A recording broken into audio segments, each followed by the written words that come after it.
So hey guys, welcome back to the channel. In this video I'll show you how to delete your YouTube watch history step by step. So let's get started. At first, make sure you have the YouTube app downloaded and open it. Log in with your Google account if you haven't already. On the bottom of your screen, tap on library, then tap history. This is where all videos you have watched are stored.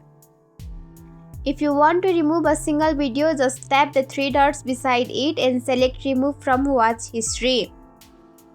To clear everything at once, tap the three dots on the top right corner, then select history controls. Now choose clear watch history and confirm. And that's it. Your YouTube watch history is now deleted. If this video was helpful, don't forget to like and subscribe for more quick tutorials. I'll see you in the next video. Till then, bye bye, take care, have a great day.